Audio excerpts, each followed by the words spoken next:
Good morning. Today is Thursday, September 1st, 2022. In this week's Torah portion, Shoftim, we learn about a number of people who were able to get a deferment from army service. Now, I want to make it clear that what the Torah describes in our parsha this week does not apply to us today in the modern state of Israel, because the need for soldiers in the IDF today is in a category of defending the state of Israel and the Jewish people on a daily basis, and for that purpose there is no deferment. The Talmud actually says, "Afilu chasen mechupaso v'kala mechupasa." Even a bride and a groom from their bridal canopy need to leave in order to serve to defend the Jewish people. And that is absolutely what applies today. But in our parsha, we have a discussion about a war that is not that kind of a war, where there is a standing army, and it's not an emergency, and it's not to defend the Jewish people. There are several deferments from military service. Torah says as follows: V'dibru hashotrim elam lemor. The officers will speak to the people who are assembled about to go into battle, and they will say, Mi ha'ish asher bana bayis chodesh v'lo chanachu. Who is here who built a new house but didn't have a chance to live in it? Go home. You don't have to serve. Who is a person who planted a new vineyard but you didn't have a chance to enjoy it? Go home. You don't have to serve. Who is a person who is engaged to be married but you have not yet completed the process of getting married? Go home. You don't need to be served. You don't need to serve. V'yasifu hashotrim ledaber la'am, and then the officers would continue with one more category of deferment, and they would say, Mi ha'ish hayarei v'rachai levav. Who among you is afraid and feels frightened at the prospect of going into battle, going into war? Yelech v'yashuv leveso. You should go home. You're exempt. Go home. So, what does that mean? A person who is afraid. What kind of person are we talking about? So the Mishnah discusses this. Rabbi Akiva says, Hayarei v'rachai levav kamashmo. Literally, the way it sounds. A person who she'ena yachol lamo b'kishrei hamilchama v'liros cherev shalufa. A person who's afraid to go into battle, and their weapons and their arms, and people get killed, and they get hurt, and they're wounded, and there's trauma, and a person says to themselves, I can't do it. I'm afraid. I'm frightened. So the Torah says, go home. Go home because you're going to bring down the morale of everybody else. Go home. Okay. Some people are frightened. Rabbi Yossi Aglili Omer. Rabbi Yossi Aglili says, no, it does not refer to that. It refers to Hayarei v'rachai levav zeu hamisyarei min ha'avero shebiyado. A person who is afraid to go into war because they've committed sins. And since they have committed sins, they are worried that they will not have the merit that God will protect them in this battle. So, Rabbi Yossi goes on to say, the Torah has several exemptions, not only this one exemption about a person who committed sins. Lefichuk tolso lo haTorah es kol elu sheyachzer biglolon. Therefore, the Torah has several categories of exemptions. So, after this officer speaks, gives the speech, here are all the exemptions. So, of course, there are a number of people that are going to go home. Well, anyone who's watching is not going to know this person is going home for this reason and this person is going home because of this exemption. So it will protect from embarrassing someone who's going home because they committed sins. No one wants others to know that they are going home because they're afraid because of the sins that they committed. So it's hidden in the fact that there are several categories of exemptions. And so you see the tremendous sensitivity of the Torah in how it hides this category among the other categories, so no one will be embarrassed to go home because they committed sins. Okay. But the Kotzker Rebbe, Rabbi Menachem Mendel of Kotzk, asks a very obvious question. Wouldn't everyone feel like that?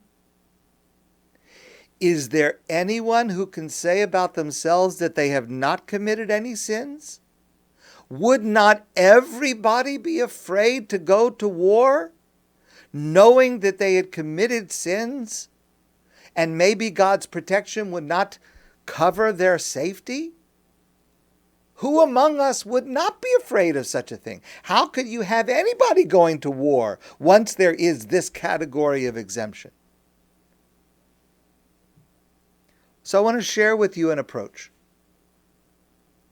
And in order to share with you the answer that the Kotzker Rebbe gives, I want to start with the way that Bailey Newman helps us to understand this.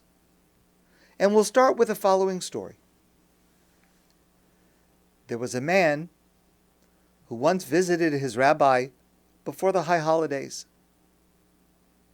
And he said to his rabbi, "Tell me, please, how should I prepare? Rosh Hashanah's coming, Yom Kippur's coming. There are serious issues going on in heaven, in my life. How should I prepare?" And the rabbi said to him, the most important thing you can do is to ask forgiveness from everyone that you have wronged, and also that you should forgive anyone who has wronged you. That's the most important preparation you can do to be ready for the judgment and hopefully the forgiveness of Rosh Hashanah and Yom Kippur. So the man went home and he did exactly what his rabbi said. And he came back to his rabbi a week later. And his rabbi said to him, "You didn't do it yet. You didn't complete what I asked you to do. There are still those you had wronged, and you've not yet asked forgiveness from them." So the man ran home. He made an accounting of his life.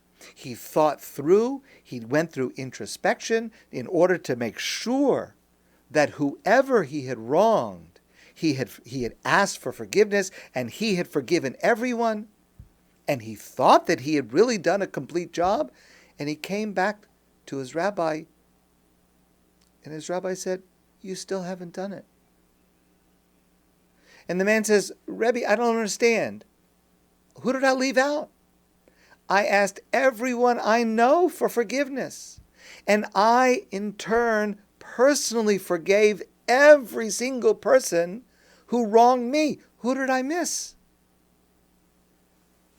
And the rabbi looked at him and he said, "My son, did you forgive yourself?" For some of us,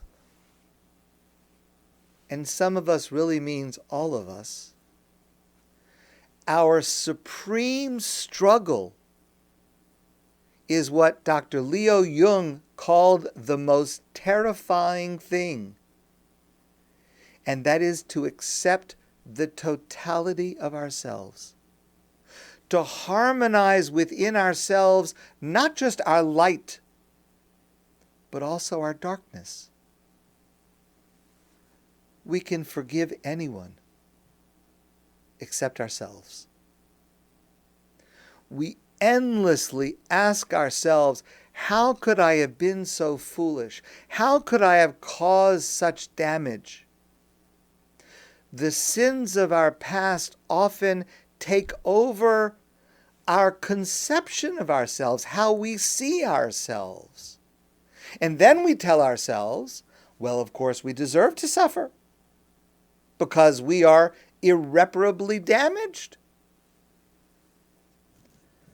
The great Hasidic master Chidushei Harim wrote, if a person has committed a serious sin and continually focuses on what he has done wrong, he is in fact thinking all the time only about this one action. And if a person is focused only on that, he is stuck in the mud. And a person who thinks about the mud will remain in the mud. But what does God gain from that? Because while thinking only of the sin that I have committed, I could be stringing together pearls, adding something to the glory of God, and yet I'm simply stuck in the mud. And what happens is we replay these scenes where we've made mistakes over and over again. We get trapped into a loop of this negative thinking, and we fixate on how we could have done it better, how we could have done it differently. And mistakenly sometimes, we even think this is productive. But it's not.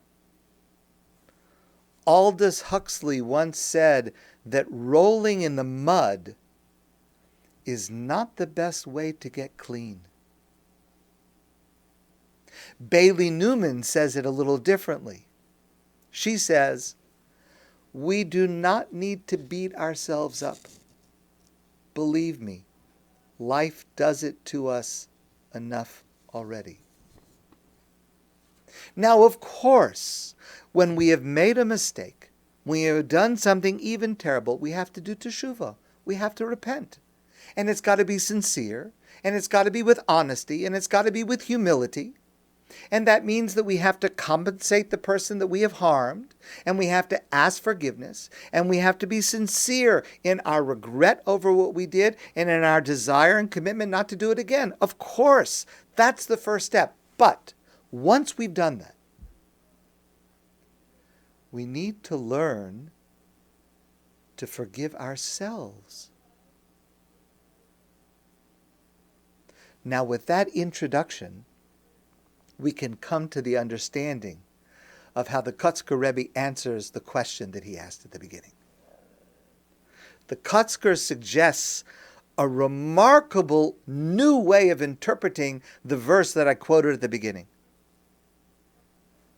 The officers say to the people, Mi ho'ish hamisyarei min ha'avero shebiyado. Who is the person who is afraid of the sins that are in their hand? Literally, that's how we translate it. Not every person who committed a sin is exempt from going to battle. That's not what the Torah is saying. The exemption is for someone who, having done a sin, and despite having repented sincerely for it, the person is still distressed.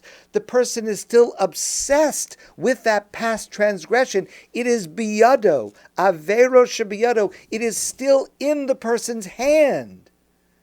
They're holding on to it. It is still their present reality. It still haunts them.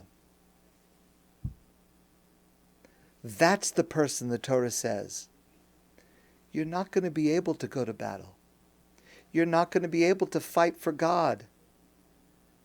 You have to go home. You have to go back.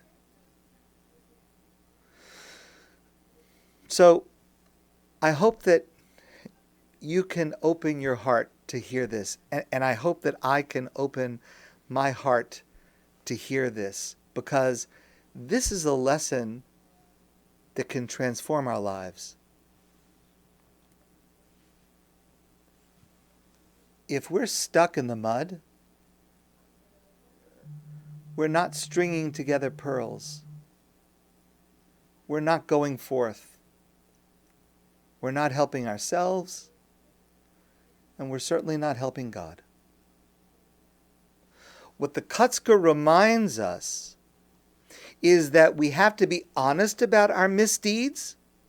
We have to examine and confront our past mistakes, and we have to regret and apologize and compensate, yes, and then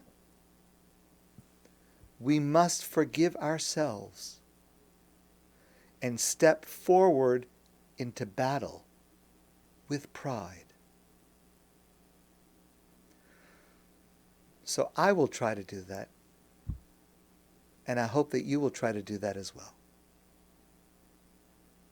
My friends, I want to wish you a great day. And I look forward to seeing you soon in person.